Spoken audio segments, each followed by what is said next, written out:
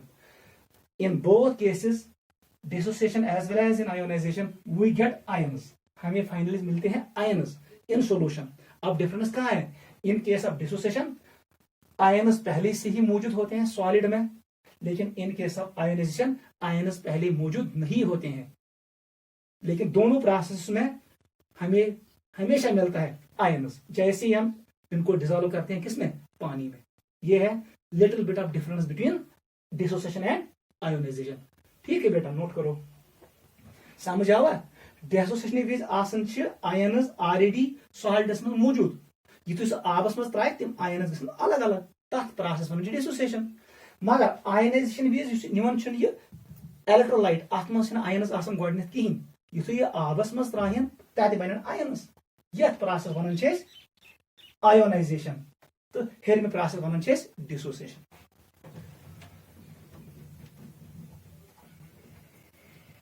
ठीक है, second point देखो बेटा। सेकंड पॉइंट, जो डिग्री ऑफ डिसोसिएशन अल्फा है, इसका वैल्यू होता है 1 से कम लेकिन 0 से ज्यादा। अगर ये 0 के बराबर है तो क्या है, अभी मैंने बोला नॉन इलेक्ट्रोलाइट, अगर 1 के बराबर स्ट्रॉन्ग इलेक्ट्रोलाइट। इसलिए याद रखना, value always ranges between 0 and 1। If alpha equal to 1, हमेशा याद रखना, alpha equal to 1 it is strong, E stands for electrolyte. If alpha equal to 0 it is non electrolyte, याद रखना, नॉन इलेक्ट्रोलाइट, गलती नहीं करना। इसीलिए अल्फा का वैल्यू आएगा इस रेंज में इन case of weak electrolytes. Note करो। थर्ड पॉइंट लिखो, दे कंटेन, ये पॉइंट कॉमन है, दे कंटेन आयनिक बॉन्ड और पार्शल कोवैलेंट बॉन्ड। इन मॉलिक्यूलों में होता है आयनिक बॉन्ड और पार्शल कोवैलेंट बॉन्ड, ये भी नोट करो। चौथा पॉइंट लिखो, एग्जाम्पल्स। एग्जाम्पल्स मैंने क्या अभी कहा आपको, उन 6 एसिड्स को छोड़ो, जितने भी एसिड्स हैं वो सभी वीक है। ऐसे में लिख सकता हूं, एसिडो में मैं लिखूंगा ऐसे एग्जांपल, HNO2 नाइट्रस एसिड, मैं लिखूंगा H2SO3 सल्फ्यूरस एसिड, मैं लिखता हूं HF भी आएगा, मैं लिखूंगा एसिटिक एसिड CH3COOH, ठीक है। मैं लिख सकता हूं H2S एटसेट्रा, जितने आपको याद आएंगे वो डालो। ये है एग्जांपल्स ऑफ एसिड्स। बताओ बेसिस कौन कौन आएंगे, कौन सा जल्दी बेस का सेस, बेसों में कौन सी एग्जांपल आएगी? आप लिख सकते हो PH3 NH3 अमोनिया, आप लिख सकते हो अमाइनस RNH2, ये अमाइन कहलाता है, इसका नाम है अमाइनस, ठीक है। ऐसे ही आएगा पीरिडियम बेंजीन रिंग होता है, यहां पर नाइट्रोजन होता है, इस पे नाइट्रोजन पे क्या होता है, लून पेयर होता है, और ऐसे होता है, इसका नाम है पाइरिडियम एटसेट्रा, ठीक है। ये सभी क्या है, बेसिस। साल्ट कोई नहीं है, क्योंकि सारे साल्ट्स क्या होते हैं, स्ट्रॉन्ग इलेक्ट्रोलाइट्स। अब आप पॉइंट याद रखो, जैसे ही मैं टर्म कहूंगा वीक इलेक्ट्रोलाइट, आपको दिमाग में आना चाहिए I am talking about weak acid and weak base. यही दो आएंगे किसमें, वीक इलेक्ट्रोलाइट्स के examples. Weak acids and weak bases are known as weak electrolytes. Note करो, ये हुआ क्लियर। यहां पर आप H3PO4 भी लिख सकते हो, H3PO4 फास्फोरिक एसिड, H3PO2 भी लिख सकते हो, H3PO, ये क्या H3PO4 H3PO2, ये हम ये भी लिख सकते हैं, H3PO3 भी लिख सकते हैं, ये सारे लिख सकते हैं। These are all weak acids.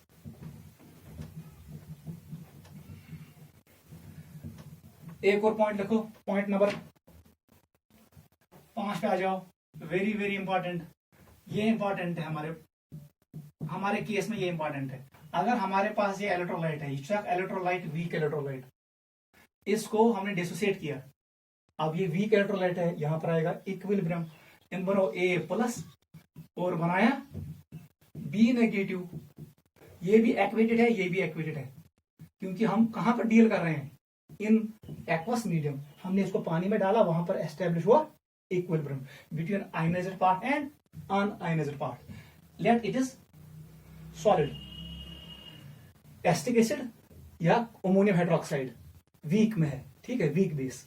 Ammonium hydroxide is a weak base. देख बेटा, time equal to zero, start of the reaction, ये किसके बराबर, C के बराबर। मैंने कहा ना, यहां A के बदले C ले लो, इनर बराबर जीरोस, इनर बराबर जीरोस। अब यहां पर एस्टेब्लिश हुआ equilibrium, T equal to T equilibrium. बताओ क्या बनेगा, वही C अल्फा, ये बनेगा C अल्फा, ये क्या बनेगा C - C अल्फा। बस इतना ही करना है, ये है वीक इलेक्ट्रोलाइट के लिए कहानी है, ठीक है, क्लियर बेटा। बस वीक इलेक्ट्रोलाइट्स के लिए हम यही लिखते हैं, C - C अल्फा, इसके बदले C अल्फा, इसके बदले C अल्फा। फिर वही, अगर इसका कोएफिशिएंट 1 है, अपने कोएफिशिएंट से मल्टीप्लाई, इसके कोएफिशिएंट से डिवाइड, जो मैंने आपको सिखाया है। नोट करो, इसको मैं आपको एक और तरीके से सिखाऊंगा, आप याद रखो, मगर इतना आपको याद रखना है, पहले ही नोट करो, इतना ही आपको याद रखना है, हमेशा याद रखना है। It is C - C alpha, it is C alpha, it is C alpha. देखो बेटा, हम कैसे लिखेंगे इसको,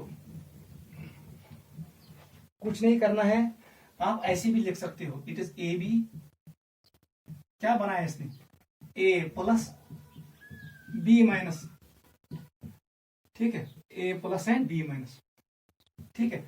T इक्वल टू 0, मैं इसको मानूंगा ए के बराबर, ये किसके बराबर 0, ये किसके बराबर 0। T equal to equilibrium, it is T equilibrium, वही ये मानो एक्स के बराबर, ये मानो एक्स के बराबर, मतलब इसमें एक्स टूटा, एक्स टूटा, कितना था ए, बताओ कितना बचेगा ए माइनस एक्स। अब देख यहां पर टर्म आएगा, उसका नाम है, लिखो degree of dissociation, degree of dissociation, ये हमारे पास अब नया टर्म आया। इसी का एक और नाम है डिग्री ऑफ आयोनाइजेशन। आप ये भी कह सकते हो, अभी मैंने सिखाया what is dissociation, what is ionisation, अभी मैंने एक्सप्लेन किया। डिग्री ऑफ डिसोसिएशन का हो या डिग्री ऑफ आयोनाइजेशन, दोनों को हम डिनोट करते हैं अल्फा से। किससे? It is denoted by alpha, note करो अल्फा। ये क्या होता है पहले एक्सप्लेन होना चाहिए। हमारे पास ये सबस्टेंस है ए बी, ठीक है, यहां पर एस्टैब्लिश हुआ इक्विलिब्रियम, सपोज ये 100 के बराबर है, इनिशियल 100 के बराबर, इसने बनाया ए प्लस और बी माइनस।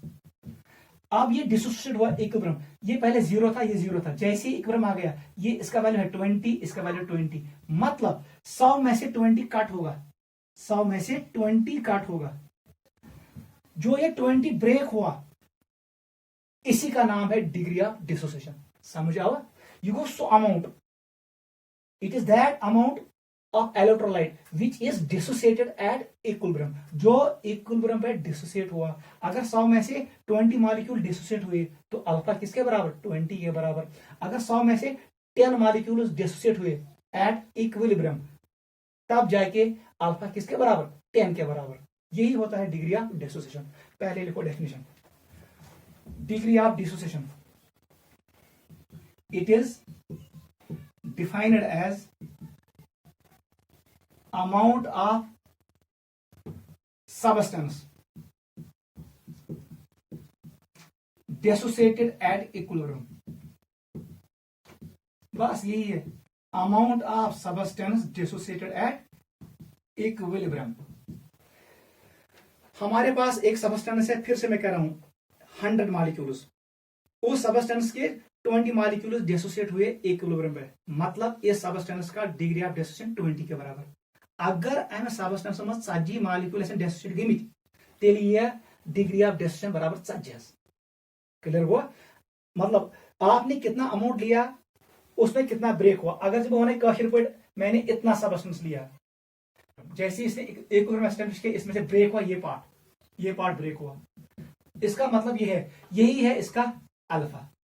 कूता गो डेसोसिएट ओरिजिनल सबस्टेंस मज, मगर एट इक्विलिब्रियम, इक्विलिब्रियम पे कितना इस सबस्टेंस का डिसोसिएट हुआ, उस फ्रैक्शन का नाम है डिग्री ऑफ डिसोसिएशन। वही मैंने लिखा, it is defined as amount of substance dissociated at equilibrium. अब हम लिखेंगे इसका एक और डेफिनेशन, एक और पॉइंट लिखो, ऐसे लिखो, alpha equal to amount of substance dissociated, it is amount of substance dissociated, amount of substance dissociated, ये भी कह सकते हो, या ioniser, divided by amount of substance taken, amount of substance initially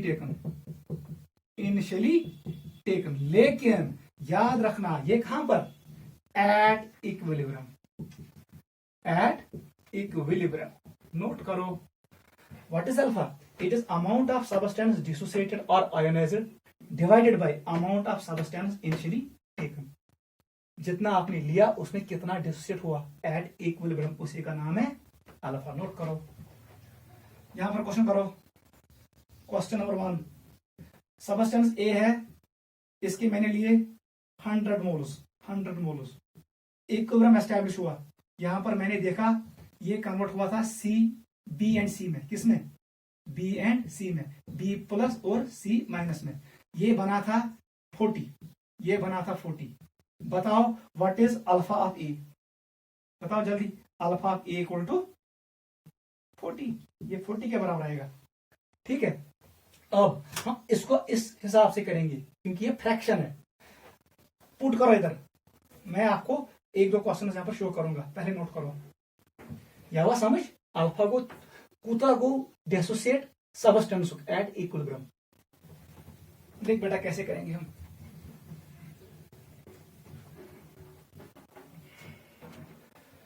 question करो, एग्जाम्पल 1। मेन्यू ए का original concentration initial 100 के बराबर, 100 मोल्स। ठीक है, पहला पार्ट बताओ, एट टी इक्विलिब्रियम फर्स्ट, यहां पर ए जो डिसोसिएट हुआ, A dissociated equal to 20। What is alpha? बताओ व्हाट इज अल्फा? अल्फा किसके बराबर आएगा? सॉल्यूशन लिखो, बताओ अल्फा किसके बराबर? अमाउंट ऑफ सबस्टेंस डिसोसिएटेड कितना? 20 डिवाइडेड बाय इनिशियल अमाउंट 100, किसके बराबर आएगा? 0.2 के बराबर। इसीलिए मैंने कहा it is fraction. What is alpha? It is fraction of electrolyte which dissociates at equilibrium. पहले ये लिखो फिर वो लिखेंगे। ऐसी घर में करना सेकंड पार्ट। अगर आप रखोगे इक्विलिब्रियम पे 30, फिर निकलेगा 0.3। अगर 40 रखोगे 0.4, 50 रखोगे 0.5, 60 रखोगे 0.6, 70 रखोगे 0.7, 80 रखोगे 0.8, 90 रखोगे 0.9, 100 रखोगे 100 by 100 इक्वल टू 1, तब जाके ये बनेगा स्ट्रॉन्ग इलेक्ट्रोलाइट। नोट करो, नीचे लिखो, alpha is also defined as, alpha is also defined as, इसका क्या नाम है? अल्फा का क्या नाम है? Degree of degree of dissociation, short में लिखते हैं DOD। Alpha is also defined as fraction of weak electrolyte, fraction of weak electrolyte underline करना, fraction of weak electrolyte which dissociates at equilibrium, fraction of weak electrolyte which dissociates at equilibrium. ठीक है, clear? Fraction of weak electrolyte which dissociates at equilibrium, वही होता है alpha. ये घर में करना बाकी क्वेश्चंस। इसका वैल्यू हमेशा आएगा लेस देन 1, क्योंकि डिनोमिनेटर ज्यादा है, न्यूमरेटर का वैल्यू कम होगा, इसलिए हमेशा आएगा ये फ्रैक्शन में आएगा। इसीलिए मैंने लिखा it is fraction of weak electrolyte which dissociates at equilibrium. Equilibrium पे कितना वीक इलेक्ट्रोलाइट डिसोसिएट हुआ है, जितना वो हुआ है डिसोसिएट, उसी फ्रैक्शन का नाम पड़ता है degree of dissociation of that weak electrolyte. अब देख बेटा, वापस आ जाओ अपनी इस इक्वेशन पे।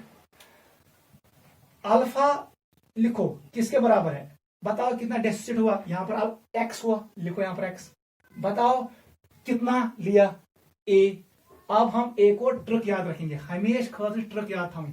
अल्फा हमेश बराबर broken by taken, broken by taken. ये रोजे याद, ये गई ट्रिक, ये ट्रिक है।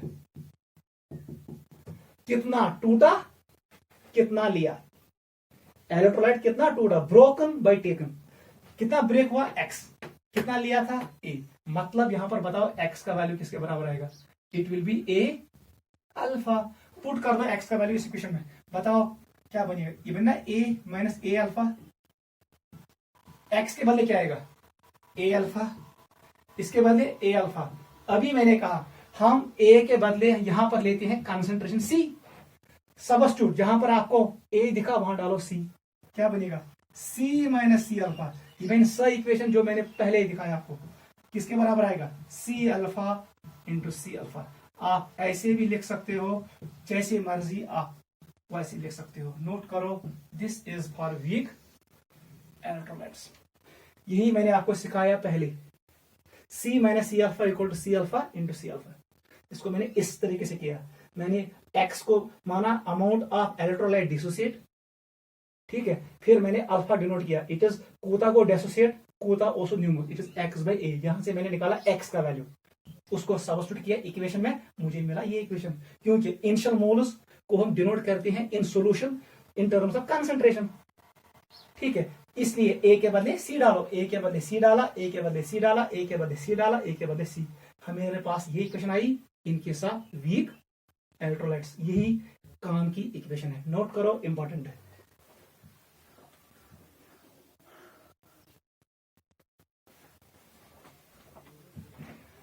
ठीक है बेटा,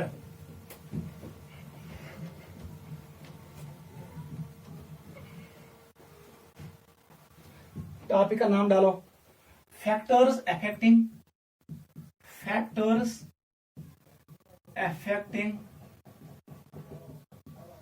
degree of dissociation. Degree of dissociation किन किन फैक्टर पर डिपेंड करता है। पहला पॉइंट लिखो, nature of electrolyte. Nature of electrolyte वो हमने पढ़ा, यही पे खत्म करो। अगर इलेक्ट्रोलाइट होगा स्ट्रॉन्ग इलेक्ट्रोलाइट ऐसी, बताओ अल्फा का वैल्यू 1। अगर होगा weak electrolyte, W is weak, E stands for electrolyte, alpha का value less than 1 but greater than 0। अगर नॉन इलेक्ट्रोलाइट होगा, नॉन इलेक्ट्रोलाइट ये भी मैंने आपको एक्सप्लेन किया, alpha equal to 0। Clear, first point clear. It depends on nature of electrolyte. Non electrolyte के लिए 0, इलेक्ट्रोलाइट के लिए ये दो cases. Nature of solvent, nature of solvent, solvent polar है या नॉन पोलर, ये भी लिखो। पोलर सॉल्वेंट है कि नॉन पोलर। अगर सॉल्वेंट पोलर है, अगर हमने इलेक्ट्रोलाइट डाला वहां पर, अल्फा का वैल्यू इंक्रीज होगा, वहां पर वो ज्यादा डिसोसिएट होगा। अगर सॉल्वेंट नॉन पोलर है,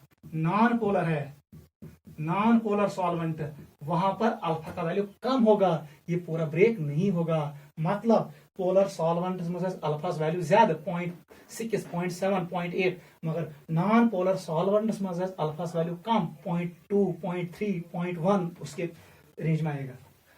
थर्ड पॉइंट लिखो, it depends on temperature, very very important.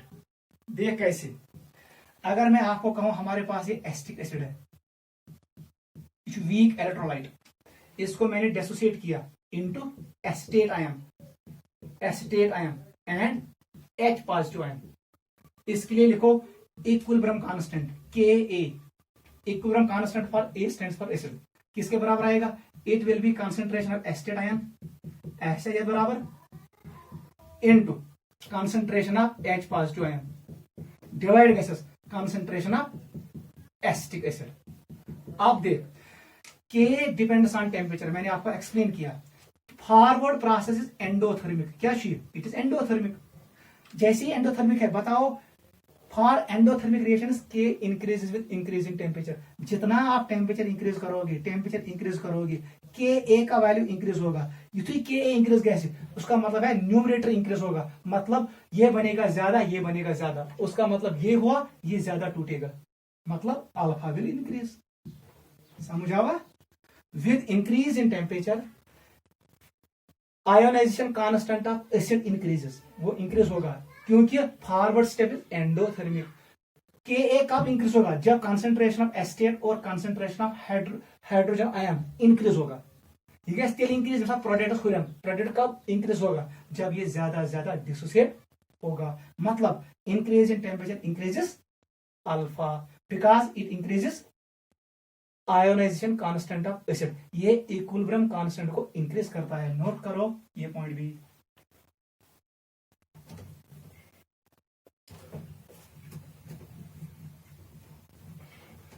Fourth point पे आ जाओ, it depends on common ion effect. Common ion effect ये हम आगे पढ़ेंगे, थोड़ा यहां पर मैं आपको एक्सप्लेन करूंगा। हमारे पास ये इक्विलिब्रियम है, देख बेटा, ये क्या बनाई? ये बनाई एसिटेट आयन, बे क्या बनाई? H plus ion. अच्छे से अंडरस्टैंड करना। अगर मैंने इस इक्विलिब्रियम में मैंने ऐड किया स्ट्रॉन्ग इलेक्ट्रोलाइट, मैंने ऐड किया HCl, क्या ऐड किया? HCl। बताओ क्या बनाएगा ये बनाएगा Cl नेगेटिव और हमें मिलेगा H पॉजिटिव। देख बेटा, अब क्या हुआ इस इक्विलिब्रियम में, यहां पर concentration of H positive increase हुआ। ये कॉमन आयन है, ये इक्विलिब्रियम को धक्का देंगे रिवर्स डायरेक्शन में, क्योंकि concentration of products increases. When concentration of products increase, कल मैंने कहा ली चार्टलियर प्रिंसिपल में, equilibrium will shift in that direction where concentration of product decreases. So yes, still decrease in side kugunes back sides so that concentration of reactant will increase. If product increase गैसे ये gas गसो reactant increase मतलब equilibrium will shift in backward direction. अब ये टूटेगा नहीं, इसका alpha value कम होगा. ये कम क्यों हुआ? Because of common ion. Strong electrolyte ने दिया कॉमन आयन, उस कॉमन आयन ने कंसंट्रेशन ऑफ प्रोडक्ट को इंक्रीज किया, इक्विलिब्रियम हुआ शिफ्ट बैकवर्ड डायरेक्शन में. इसी का नाम है कॉमन आयन इफेक्ट. इससे भी अल्फा का वैल्यू क्या होता है? डिक्रीज होता है. याद रखना, common ion effect decreases alpha value of weak electrolyte. ये स्ट्रॉन्ग है, ये पूरा ब्रेक होगा. सॉरी, ये पूरा ब्रेक होगा. नोट करो. लास्ट फैक्टर जिसपे डिपेंड करता है उसका नाम है ऑस्टवाल्ड्स लॉ.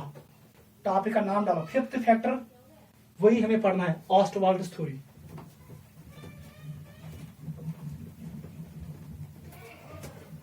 टॉपिक का नाम डालो ऑस्टवाल्ड्स थ्योरी. ये फिफ्थ है, ऑस्टवाल्ड्स थ्योरी ऑफ वीक इलेक्ट्रोलाइट्स. याद रखना, जैसे ही मैंने टर्म लिखा वीक इलेक्ट्रोलाइट, आपके दिमाग में आना चाहे week acid and weak base. ये इन दो के लिए अप्लाई होता है ऑस्टवाल्ड थ्योरी. नीचे लिखो. It is basically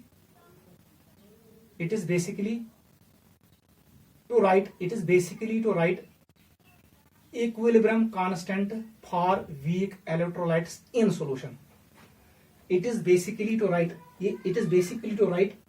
equilibrium constant expression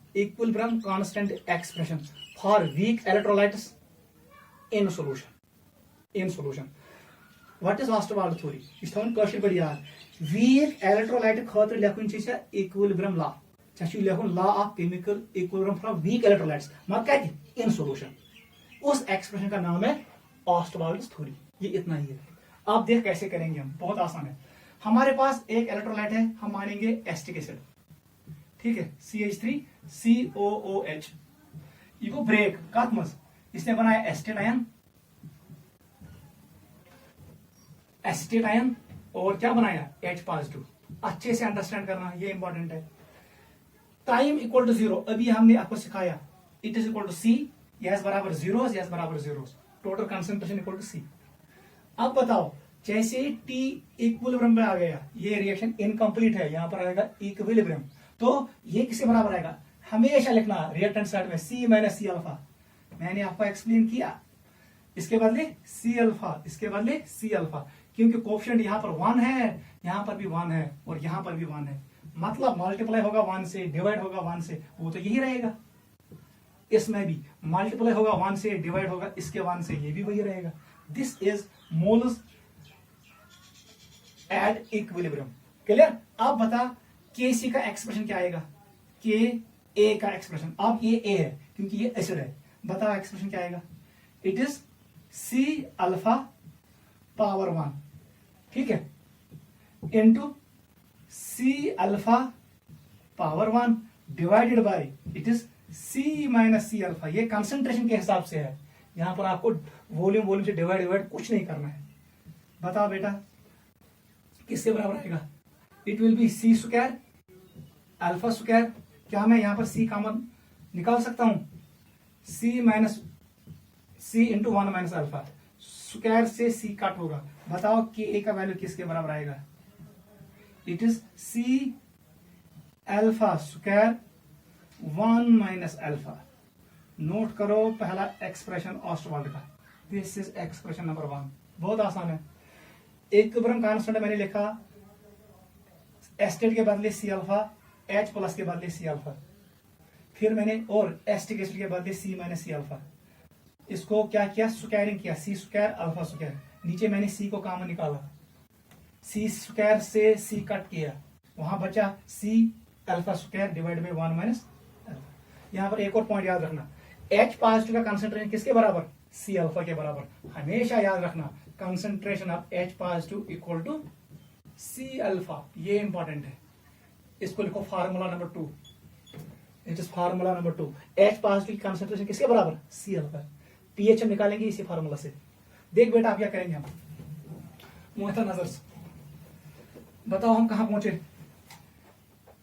Ka equal to C alpha square 1 minus alpha. याद रखना, यहां पर आपको इंपॉर्टेंट पॉइंट याद रखना,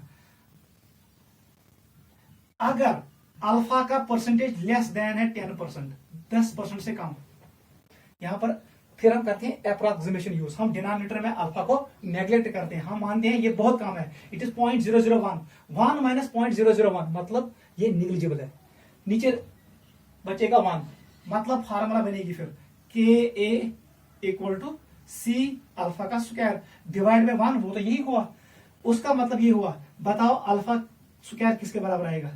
it is Ka divide by C, square root on both sides, alpha equal to under root of Ka divide by C। इसी का नाम है ऑस्टवाल्ड्स लॉ। ये है इक्वेशन नंबर 3, ये है Ostwald's law, it is ऑस्टवाल्ड्स law. अभी हम करेंगे डिफाइन।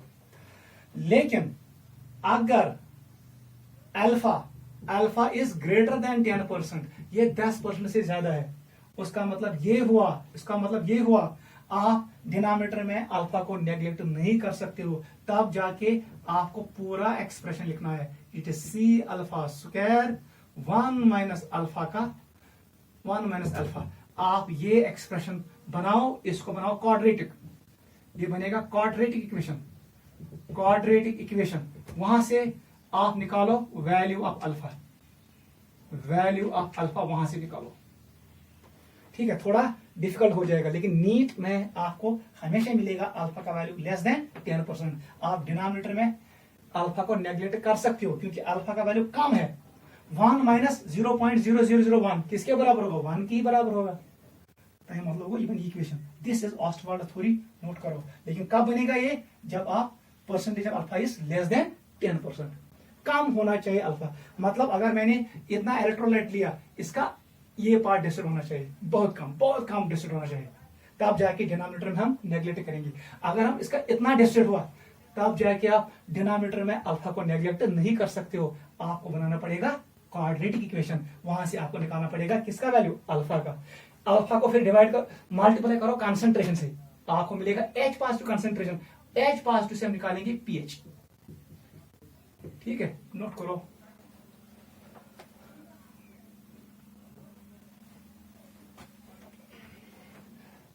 नीचे लिखो definition of Ostwald theory.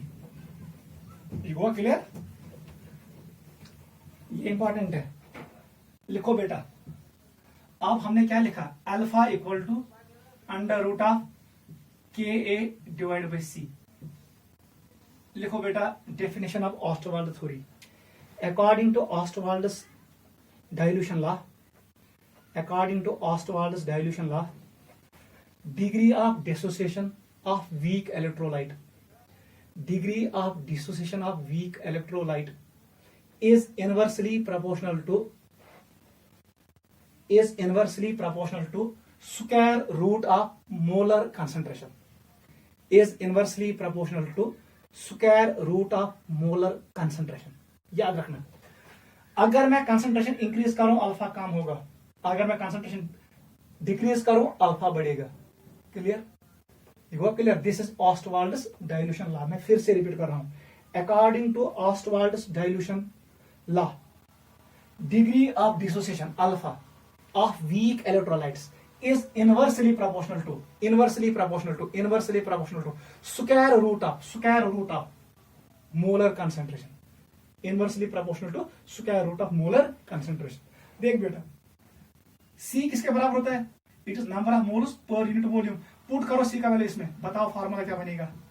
Alpha का बराबर नहीं, it is equal to K, नीचे आएगा N, V जाएगा ऊपर, ऐसे बनेगा। If N equal to 1, it is 1 मोल।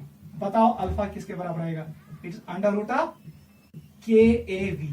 क्या मैं लिख सकता हूं K को मानो कांस्टेंट, क्या मैं लिख सकता हूं अल्फा डायरेक्टली प्रोपोर्शनल, ये अल्फा है याद रखना, it is alpha directly proportional to square root of volume. ये भी नोट करो। नीचे लिखो, according to Ostwald's dilution law, according to Ostwald's dilution law, degree of dissociation, DOD, degree of dissociation of weak electrolyte, याद रखना किसके लिए applicable है, वीक इलेक्ट्रोलाइट के लिए। Degree of dissociation of weak electrolyte is directly proportional to square root of molar volume, is directly proportional to square root of molar volume. When n equal to 1, the volume is called molar volume, is directly proportional to square root of molar volume. मतलब जितना volume increase होगा उतना alpha increase होगा, जितना volume decrease होगा उतना alpha decrease होगा। देख बेटा यहां पर हम क्या पढ़ेंगे, इंपॉर्टेंट पॉइंट। अगर मैं आपको कहूंगा प्लॉट करो कंसंट्रेशन वर्सेस अल्फा, इनवर्स है, √C के साथ प्लॉट कर दो, ठीक है। जैसे ही C किसके बराबर है, 0, ये नहीं कहना ये 0, ये बनेगा इन्फिनिटी। जैसे ही कंसंट्रेशन 0 के बराबर, अल्फा का वैल्यू मैक्सिमम होगा, ये 1 के बराबर आएगा। यानी गलती करेंगे, देखो C जो बराबर 0 इवन इन्फिनिटी नहीं, अल्फा का हाईएस्ट वैल्यू क्या है, 1।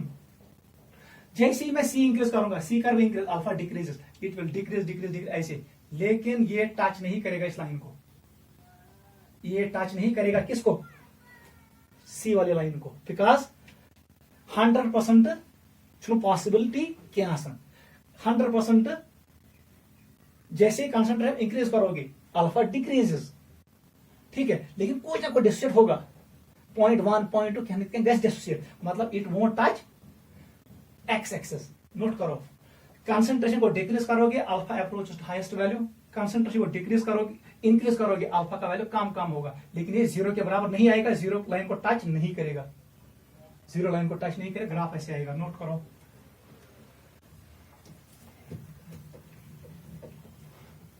वो क्लियर। एक और पॉइंट याद रखो नीट के लिए, हमारे पास क्या था, एसिटिक एसिड, ऑस्टवाल्ड लॉ इतना ही है बस। किसके क्या क्या बनाया इसने, जब ब्रेक हुआ हमें मिला एसिटेट आयन और मिला H पॉजिटिव आयन। बेटा इसको ठीक है बेटा। अब देख, हमने वॉल्यूम को इंक्रीज किया, दिमाग बढ़ाना, वॉल्यूम जैसे इंक्रीज किया आपने वॉल्यूम, तो C का क्या होगा, C विल डिक्रीज। जैसे C डिक्रीज होगा अल्फा विल इंक्रीज, अल्फा जैसे इंक्रीज हुआ तो क्या किधर जाएगा, फॉरवर्ड डायरेक्शन में, तो मुझे क्या इंक्रीज होगा, number of moles of H positive will increase. याद रखना इसके मोल्स इंक्रीज होंगे, अच्छे से अंडरस्टैंड करना, नंबर ऑफ मोल्स। आपको पता है concentration of H positive it is equal to number of moles of H positive divide by volume. जैसे आपने वॉल्यूम इंक्रीज किया, ये भी इंक्रीज हो रहा है, ये भी इंक्रीज हो रहा है, NH नंबर, क्योंकि रिएक्शन जाएगा फॉरवर्ड डायरेक्शन में, क्योंकि अल्फा इंक्रीज हो, number of moles of H increase. मगर इन दो में से इसका फैक्टर ज्यादा डोमिनेंट है, ये ज्यादा इंक्रीज होता है, उतना न्यूमरेटर इंक्रीज नहीं होता है, मतलब concentration H positive will decrease. ये पॉइंट याद रखना, concentration moles of H positive will increase but concentration of H positive will decrease. जैसे ये आगे की तरफ गया, बताओ Ka का वैल्यू कम हुआ या ज्यादा हुआ, वो ज्यादा हुआ, तब जाके फॉरवर्ड डायरेक्शन में चला गया। मैं ये भी कह सकता हूं यहां पर कांस्टेंट Ka का वैल्यू इंक्रीज हुआ। अब बताओ पीएच किसके बराबर होता है, pH is always negative log of H positive concentration. अगर H पॉजिटिव कंसंट्रेशन कम गई, माइनस माइनस क्या हो, प्लस, मतलब पीएच विल इंक्रीज। ये पॉइंट याद रखना, नोट करो, very very important. Volume increase करने से कंसंट्रेशन डिक्रीज होगा, वो आपको पता है, volume and concentration are inverse. जैसे आपने वॉल्यूम इंक्रीज किया, आपको पता है alpha directly proportional to under root of volume, volume को इंक्रीज अल्फा कैसे इंक्रीज, अल्फा जब इंक्रीज होगा तो रिएक्शन फॉरवर्ड डायरेक्शन में जाएगा, मोल्स ऑफ Na+ इंक्रीजेस। लेकिन Na+ भी NaH+ भी इंक्रीज होगा और वॉल्यूम भी इंक्रीज होगा, लेकिन डिनोमिनेटर ज्यादा इंक्रीज होगा, मतलब H पॉजिटिव कंसंट्रेशन कम होगा, because these two are inverse, concentration H positive decreases, मगर Ka का वैल्यू इंक्रीज होगा। जैसे ही H पॉजिटिव कंसंट्रेशन कम होगा, pH का वैल्यू इंक्रीज होगा। नोट करो, ऐसे ही लिखो, सिमिलरली वॉल्यूम जब डिक्रीज करोगे, बताओ क्या होगा, concentration will decrease, alpha will, concentration will increase, alpha will decrease, number of moles of H positive will decrease, concentration of H positive ions will increase. ठीक है, Ka का वैल्यू क्या होगा, वो डिक्रीज होगा, pH का वैल्यू क्या होगा, वो भी डिक्रीज होगा. नोट करो, ये ऊपर वाले का रिवर्स आएगा, नीट में क्वेश्चन आएगा, वेरी वेरी इंपॉर्टेंट. नोट करो.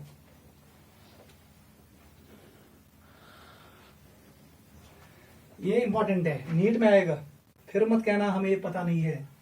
वो ऐसे क्वेश्चन देगा, अगर मैंने वॉल्यूम इंक्रीज किया क्या होगा. ये एप्लीकेशन है ऑस्टवाल्ड थ्योरी, ये कोर में एक्सप्लेन किया, आप इसको अच्छे से अंडरस्टैंड करना है जैसे मैंने आपको बोला.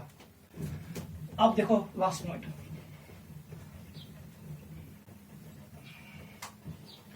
टॉपिक का नाम डालो, calculation of pH of weak electrolyte. जो हमारे पास ये वीक इलेक्ट्रोलाइट होता है, इसका हमें पीएच निकालना है. ये भी एंट्रेंस में आता है, बाद में हम पढ़ेंगे pH calculation for strong electrolyte, लेकिन यहां पर हम खत्म करेंगे वीक वाला, यही पे खत्म होगा. मैंने आपको बोला पीएच, ये हम वहां पर एक्सप्लेन करेंगे. पीएच आप याद रखो फिलहाल, it is log of H positive concentration. Basically it is negative log of normality, where normality is H positive concentration. ये फार्मूला है पीएच का, आगे जाके मैं आपको एक्सप्लेन करूंगा. अभी मैंने आपको कहा बताओ H पॉजिटिव कंसेंट्रेशन किसके बराबर है, जो मैंने फार्मूला नंबर 2 लिखा, इट इज C अल्फा. याद है, बताओ बेटा, क्या मैं ऐसे लिख सकता हूं H positive also equal to C. Alpha का वैल्यू किसके बराबर है, अंडर रूट C. अभी हमने डिराइव किया ऑस्टवाल्ड लॉ को, लेकिन alpha should be less than 10%, ये तब फार्मूला यूज कर सकते हो. क्या मैं लिख सकता हूं H positive equal to C को अपनी जगह रखो, क्या मैं लिख सकता हूं K के अल्फा के बदले KV, ये भी लिख सकता हूं. क्या मैं ऐसे लिख सकता हूं, अगर मैं यहां पर एक काम करूं, इस इक्वेशन को देखो बेटा, अच्छे से अंडरस्टैंड करना. It is C under root K divided by under root C. Multiply कर दो रूट C से, डिवाइड कर दो रूट C से. बताओ क्या बनेगा, मुझे लग रहा है ये बनेगा H plus equal to C. ऊपर क्या बनेगा, it will be under root KC. नीचे आएगा इन दो का स्क्वायर, वहां C आएगा, C से C काट, मतलब H पॉजिटिव किसके बराबर आएगा, it will be again equal to KC के बराबर, where K is ionisation constant of acid, वो आपको पता है, इट इज K.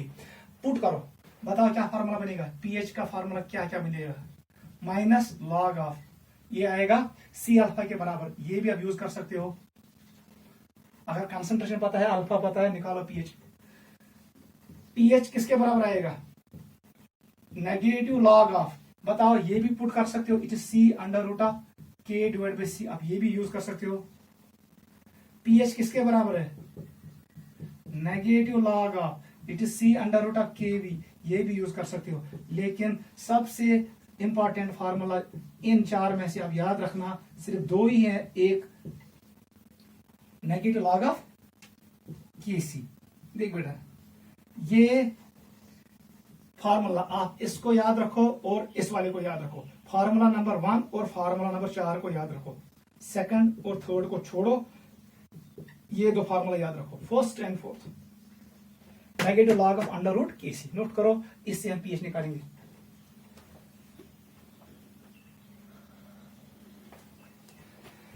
देख बेटा लास्ट पॉइंट,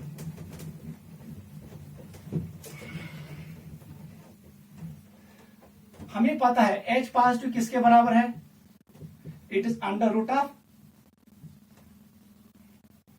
KAC, इसके बराबर आया. अभी हमें देखा H positive, log on both sides, log it is H positive, ये बनेगा 1/2 log of KA ionisation constant of acid, plus आएगा 1/2 log C. Negative on both sides, negative on both sides, negative on both sides, minus log किसके बराबर, H positive, क्या बनेगा, minus 1/2 log KA minus 1/2 log C। आपको पता है negative log of H positive is pH near बराबर 1/2 को बाहर निकालो, negative log of K it is pKa minus 1/2 log C। आप यहां से भी डायरेक्ट pH निकाल सकते हो, because negative log of K equal to pKa। और इसको अपनी जगह रखो, ये फार्मूला भी इंपॉर्टेंट है, डायरेक्ट याद रखो, नोट करो।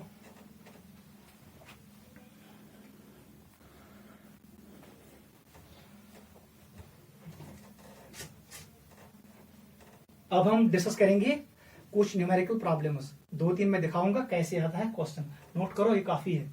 ऑस्टवार्ड्स लॉ ऐसे ही आप निकाल सकते हो, किसके लिए, बेस के लिए। क्या बनेगा फिर, वो OH नेगेटिव आएगा, बता बेटा, OH नेगेटिव, P के B बनेगा, ये B है, ये बनेगा ऐसे ही, it is log B, it is OH negative, क्या बनेगा, इट इज POH, ऐसे भी बना सकते हो, इट इज फॉर बेस, ये बेस के लिए।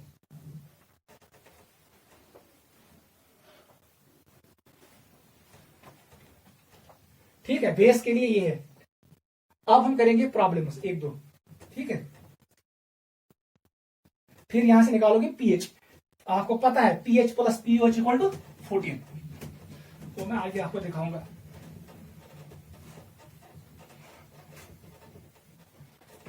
क्वेश्चन करो 1-2। Question number 1, calculate pH of 0.2 molar acetic acid having Ka equal to इतना। बताओ, करो जल्दी, मुझे pH बताओ। ये वीक एसिड है, आपको निकालना है pH। हमेशा ट्रिक याद रखना, आपको पहले निकालना है कौन सी कंसेंट्रेशन, H+। कैसे निकालोगे, C अल्फा से। ये हमारे पास मेन फंडा है, आपको पहले कैलकुलेट करना है अल्फा, सबसे पहले उसको मल्टीप्लाई करो किससे, C से। जैसे H आ गया, pH किसके बराबर है, negative log of H positive concentration. याद रखना, आप ऐसे जाओ, अगर मैं pKa वो मैं यहां से भी निकाल सकता हूं, तो मैं वो फार्मूला भी यूज कर सकता हूं जो मैंने अभी शो किया, उससे भी मैं ये निकाल सकता हूं। पहले हम करेंगे अपने इस अप्रोच से, हम निकालेंगे अल्फा का वैल्यू, उसको मल्टीप्लाई करेंगे C से, वहां निकलेगा H पॉजिटिव, उसको इस फार्मूला में पुट करेंगे और हमें मिलेगा pH। ये हमारे पास अप्रोच है। देख बेटा क्या करना है, बताओ, पहले अल्फा का वैल्यू चेक करो, if it is less than 10% और ग्रेटर देन 10%, वही देखो, इट इज ऑक्सफोर्ड थ्योरी।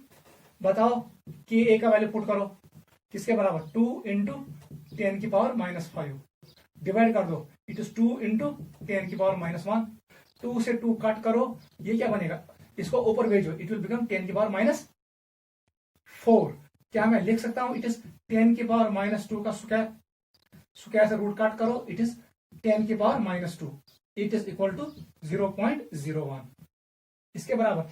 अब देखो कितना परसेंट है, मल्टीप्लाई करो 100 से, इट इज इक्वल टू 1%। मतलब मैं फार्मूला यूज कर सकता हूं, मैं ये फार्मूला यूज करूंगा, बस हो गया, खत्म। बताओ अल्फा का वैल्यू क्या है, ये किसके बराबर आया, 0.01, या इसके बराबर आया अल्फा का value, it is value of alpha, it is value of alpha. ठीक है बेटा, अब बताओ H का कंसंट्रेशन किसके बराबर आएगा, इट इज C अल्फा। बताओ C का वैल्यू कितना है, 0.2, अल्फा का वैल्यू कितना है, 10 की पावर -2।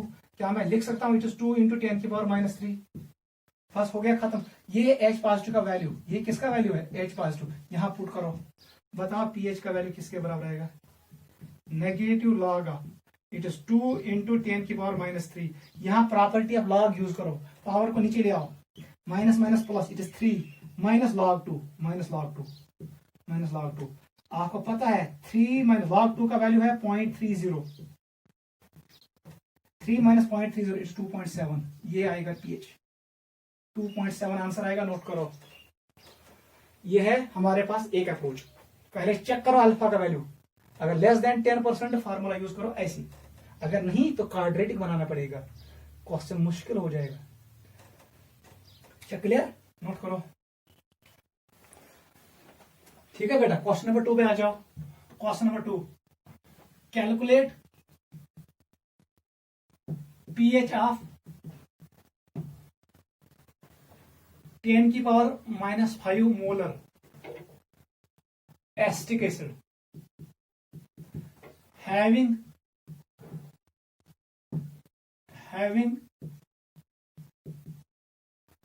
Ka equal to 2 × 10⁻⁻5। जल्दी करो, जोश मज होश थम, गलती छन करें क्या। पहले चेक करो अल्फा का वैल्यू, अगर अल्फा का वैल्यू 10% से कम है तब जाके फार्मूला डालो, अगर 10% से ज्यादा है तो आप क्वाड्रेटिक बनाना पड़ेगा, वो फार्मूला यूज नहीं कर सकते हो। हमें निकालना है पीएच। हम क्या कर रहे थे, पीएच किसके बराबर है, negative log of H positive concentration. हम निकाल रहे थे H पॉजिटिव कंसंट्रेशन, वो किसके बराबर है, सी अल्फा। सी का वैल्यू हमें पता है, कंसंट्रेशन हमें पता है, अब हमें निकालना है अल्फा। ये अल्फा कहां से हम निकाल रहे हैं, ऑस्टवाल्ड्स लॉ से, Ka/C, यहां से हम निकाल रहे हैं। यही अप्रोच है हमारा, याद रखो। पहले चेक करो अल्फा का वैल्यू, सोल्यूशन लिखो, अल्फा इक्वल √, बताओ Ka का value 2 × 10⁻⁻15 divided by it is 10⁻⁻5। -5 से -5 कट हुआ, ये किसके बराबर है, √2। √2 का वैल्यू किसके बराबर होता है, 1.41। लेकिन परसेंटेज बताओ कितना है, ये अल्फा का वैल्यू आया, तो अल्फा का वैल्यू आया 141%। मतलब I cannot use this approach, मैं ये यूज नहीं कर सकता हूं, मैं ऐसे नहीं जा सकता हूं। मुझे अल्फा निकालना है किस फार्मूला से, तब जाके हमें अल्फा निकालना है इस वाले फार्मूला से, Ka equal to C alpha का स्क्वायर 1 - अल्फा। इस फार्मूला को सॉल्व करो, मेक क्वाड्रेटिक। यहां पर बनाना है क्या, क्वाड्रेटिक इक्वेशन बनाना है, तो वहां से आप निकालो अल्फा। जैसे ही अल्फा निकलेगा, अल्फा को मल्टीप्लाई करो किससे, सी से, हमें मिलेगा किसका कंसंट्रेशन, H पॉजिटिव। जैसे H पॉजिटिव कंसंट्रेशन मिला तो हम निकाल सकते हैं पीएच। मतलब आप यहां पर ये फार्मूला यूज नहीं कर सकते हो, you can not multiply 1.414 with 10⁻⁻5, वो गलती नहीं करना, क्वेश्चन गलत हो जाएगा, वेरी वेरी इंपॉर्टेंट। तो यहां पर आपको क्वाड्रेटिक सॉल्व करना है, वहां से निकलेगा अल्फा का वैल्यू, उसको मल्टीप्लाई करो कंसंट्रेशन से, वो मिलेगा H पॉजिटिव कंसंट्रेशन, वही पुट करो इस वाले फॉर्मूला में, तब जाके हमें मिलेगा पीएच। एक और क्वेश्चन करो। चलो बेटा क्वेश्चन नंबर 3 पे आ जाओ। Question number 3, calculate pH of 10⁻⁻1 molar ammonium hydroxide NH4OH having Kb equal to 2 × 10⁻⁻5। कैसे करोगे बेटा, इंपॉर्टेंट है, आसान है, देख कैसे अप्रोच करते हैं हम। यहां पर इसने बेस दिया, हम निकालेंगे पहले OH कंसंट्रेशन। किसकी कंसंट्रेशन, आपको निकालना पड़ेगा OH नेगेटिव की कंसंट्रेशन, किसके बराबर होगा, C अल्फा के बराबर। इसका मतलब है पहले अल्फा को निकालो, alpha is equal to √, Kb/C। Alpha का वैल्यू हम निकालते हैं फ्रॉम ऑस्टवाल्ड्स डाइल्यूशन लॉ से। अगर ये वैल्यू 10% से कम आया, मतलब जो अल्फा का हमने वैल्यू निकाला ये करेक्ट वैल्यू है। अगर ये वैल्यू 10% से ज्यादा आया, तब जाके हम इस फार्मूला से अल्फा का वैल्यू नहीं निकाल सकते हैं। जो वैल्यू हमने अल्फा का निकाला वो ठीक नहीं है, तब जाके हमें क्वाड्रेटिक बनाना पड़ेगा मास्टर इक्वेशन को, जो मैंने आपको ऑलरेडी बताया। ठीक है, let us calculate value of alpha. Solution लिखो, सबसे पहले निकालो अल्फा का value, √, it is Kb/C। Value put करो, Kb का वैल्यू किसके बराबर है, 2 × 10⁻⁻5। नीचे क्या है, 10⁻⁻1। इसको ऊपर भेजो, बताओ क्या वैल्यू आएगा, it is 2 × 10⁻⁻4। Can I right, √2 को बाहर निकालो, इनटू इसको मैं लिखूंगा 10⁻⁻2 का स्क्वायर से रूट कट।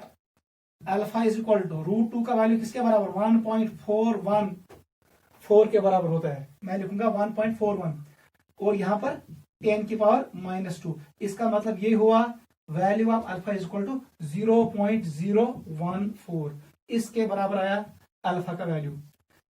अगर मैं इसको मल्टीप्लाई करूंगा 100 से, तो ये किसके बराबर आएगा, इट इज इक्वल टू 1.4%। मतलब ये 10% से कम है। इसका मतलब ये हुआ जो मैंने अल्फा का वैल्यू कैलकुलेट किया ये करेक्ट वैल्यू है। ठीक है, अल्फा का वैल्यू किसके बराबर है? इट इज इक्वल टू 1.1 10 की पावर -2। ये वैल्यू करेक्ट है, नोट करो। जैसे ही मैंने अल्फा का वैल्यू निकालो OH का कंसंट्रेशन, इधर आ जाओ। OH नेगेटिव का कंसंट्रेशन किसके बराबर आएगा? C इज 10 की पावर -1। अल्फा का वैल्यू आपने निकाला 1.41 इंटू 10 की पावर -2। ये बनेगा OH नेगेटिव का कंसंट्रेशन बनेगा, it will be equal to 1.41 into 10 की पावर -3। ये मिला मुझे OH नेगेटिव का कंसंट्रेशन। अब देख यहां पर निकालो POH। क्या निकालो? POH। यहां पर हम pH डायरेक्ट नहीं निकालते हैं, हमेशा याद रखना, बिकॉज इट इज बेस। किसके बराबर आएगा? Negative log of OH negative concentration. अभी हमने निकाला OH negative concentration, value put करो, it is equal to negative log of, बताओ किसके बराबर? It is equal to 1.41 into 10 की power -3। Property of log use करो, माइनस नीचे आएगा, यहां बनेगा ये प्लस। इसका मतलब है POH का वैल्यू आएगा 3 माइनस लॉग 1.41। ये वैल्यू तकरीबन आएगा, I will write approximate value, ये तकरीबन आएगा बराबर 2.95 के बराबर आएगा तकरीबन। ठीक है, ये निकला POH। हमें क्या निकालना है? pH। आप देख क्या करोगे, यहां तक हम पहुंचे, थोड़ा आगे जाना है। हमें पता है pH प्लस POH, इसका वैल्यू हमेशा बराबर होता है 14 के बराबर। मुझे निकालना है pH। बताओ बेटा pH किसके बराबर आएगा? It will B 14 minus POH। अभी हमने निकाला POH का value, it is 14 minus 2.95। Value put करो, इसको सॉल्व करो, किसके बराबर आएगा? It is 14 minus 2.95, it is 5, it is 1, it is 2, it is 12.5। इसके बराबर आएगा? इट इज 11.15, इसके बराबर आएगा। ठीक है बेटा, ये तो हमें पता है। The value of pH for base is always greater than 7। ये 7 से ऊपर होना चाहिए। और for acidus the value of pH is always less than 7, क्योंकि ये अमोनियम हाइड्रोक्साइड बेस है, इसका वैल्यू आएगा 7 से ज्यादा, 7 और 14 के बीच में आएगा, इट इज 11.15। नोट करो, दिस इज क्वेश्चन नंबर 3। ऐसे ही क्वेश्चन नीट में आते हैं। ठीक है बेटा, क्वेश्चन नंबर 4 घर में करना, ये होम एक्सरसाइज है, इट इज होम एक्सरसाइज। आप निकालना इसका 10 की पावर -3, इसका निकालना घर में। ठीक है, ये क्वेश्चन आप घर में सॉल्व करना। पहले चेक करना अल्फा का वैल्यू बाय यूजिंग ऑस्टरवाल्ड्स फार्मूला। अगर अल्फा का वैल्यू 10% से कम आया तो वो अल्फा का वैल्यू करेक्ट है। अगर वो वैल्यू 10% से ज्यादा आ गया, वो अल्फा वैल्यू करेक्ट नहीं है। आपको यूज करना पड़ेगा वही इक्वेशन जो मैंने आपको पहले ही बताया। आपको इस इक्वेशन से निकालना है अल्फा का वैल्यू। आपको क्वाड्रेटिक बनाना पड़ेगा और यहां से निकालो अल्फा का वैल्यू। उस अल्फा के वैल्यू को मल्टीप्लाई कर दो कंसंट्रेशन से, आपको मिलेगा OH कंसंट्रेशन। वहां से निकलेगा POH, फिर इस फार्मूला से निकालो pH का वैल्यू। बेस वाले क्वेश्चन में हमेशा कॉशियस रहना। अगर एसिड वाला क्वेश्चन हो तो उतना पंगा नहीं है, हम डायरेक्ट pH निकालते हैं। pH equal to negative log of H positive concentration. यहां पर बेस में हम पहले निकालते हैं POH, फिर हम यूज करते हैं pH plus POH equal to 14। यहां पर मैं कंक्लूड करता हूं। ठीक है बेटा, देखो बेटा हमने क्या पढ़ा आज मैंने आपको बताया व्हाट इज आयनिक इक्विलिब्रियम। ठीक है, उसके बाद हमने पढ़ा, ठीक है, वहां पर हमने डिस्कस किया जो अल्फा होता है वो क्या होता है? It is basically amount of weak electrolyte dissociated at equilibrium. ठीक है, वो मैंने आपको एक्सप्लेन किया। फिर मैंने आपको बोला डिसोसिएशन और आयनाइजेशन में डिफरेंस क्या है। मैंने बोला अगर किसी सबस्टेंस में ऑलरेडी उसमें कैटायंस और एनायंस मौजूद हो, अगर हम इसको पानी में डालेंगे वाटर में डालेंगे, यहां पर Na पॉजिटिव अलग हो गया और Cl नेगेटिव अलग हो गया। इस फिनोमेना का नाम है डिसोसिएशन। क्या नाम है? डिसोसिएशन।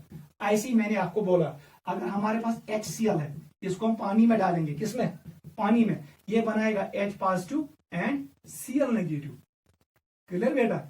यहां पर ऑलरेडी यहां पर आयन्स मौजूद नहीं है, अब यहां पर आयन्स बने जब मैंने इसको पानी में डाला। इस फिनोमेना का नाम है आयोनाइजेशन। आयोनाइजेशन, ठीक है बेटा? ये हमने आपको एक्सप्लेन किया। फिर मैंने आपको बोला factors on which degree of dissociation depends, DOD depends. Alpha किस पे डिपेंड करता है? मैंने आपको 5 फैक्टर एक्सप्लेन किए। It depends on nature of electrolyte, it depends on nature of solvent, it depends on temperature, it depends on common ion effect, ठीक है, और इट डिपेंड्स ऑन कंसंट्रेशन और वॉल्यूम। उसका नाम हमने रखा ऑस्टवाल्ड्स लॉ। ऑस्टवाल्ड्स लॉ क्या देता है? इट गिव्स रिलेशनशिप, वही सबसे इंपॉर्टेंट है, ठीक है? अगर आपको कोई क्वेश्चन पूछेगा ऑस्टवाल्ड्स लॉ क्या है, वो मैंने आपको एक्सप्लेन किया। हमारे पास मिला फाइनल एक्सप्रेशन ये, इट इज Ka अगर एसिड होगा डिवाइड बाई C, अगर बेस होगा then is equal to Kb divide by C। मतलब ऑस्टवाल्ड्स लॉ कहता है अल्फा कैसे वेरी करेगा, किसके साथ? मोलर कंसंट्रेशन के साथ। या फिर मैंने इसी फार्मूला को ऐसे भी लिखा, अंडर रूट ऑफ KAV, इसको मैं ऐसे भी लिख सकता हूं, अंडर रूट ऑफ KBV। मतलब अल्फा कैसे वेरी करता है? वॉल्यूम के साथ। इसका नाम इसीलिए है dilution law, because with dilution जब हम पानी ऐड करते हैं अल्फा का वैल्यू इंक्रीज होता है। ऑस्टवाल्ड्स लॉ यही कहता है how degree of dissociation changes with change in concentration और चेंज इन वॉल्यूम। ये मैंने आपको इन डिटेल एक्सप्लेन किया और इस पे हमने कुछ क्वेश्चंस किए। इसको एक बार फिर घर में रिवाइज करना, इस पे एक क्वेश्चन नीट में जरूर आता है। Ostwald's law is applicable for weak electrolytes only, that is why हम लोग इसको यूज करते हैं to calculate pH of weak acids and weak bases. फिर मैंने कहा ऑस्टवाल्ड्स लॉ कहता है how degree of dissociation of weak electrolyte depends on molar concentration और मोलर वॉल्यूम। मोलर कंसंट्रेशन और मोलर वॉल्यूम पे कैसे वीक इलेक्ट्रोलाइट का अल्फा डिपेंड करता है वो मैंने आपको एक्सप्लेन किया। कंसंट्रेशन इंक्रीज होगा, अल्फा डिक्रीज होगा, क्योंकि ये इनवर्स है। लेकिन अगर वॉल्यूम इंक्रीज होगा तो अल्फा इंक्रीज होगा, क्योंकि ये डायरेक्टली प्रोपोर्शनल है। ये मैंने आपको एक्सप्लेन किया। आज के लिए काफी है, ठीक है बेटा? बाय।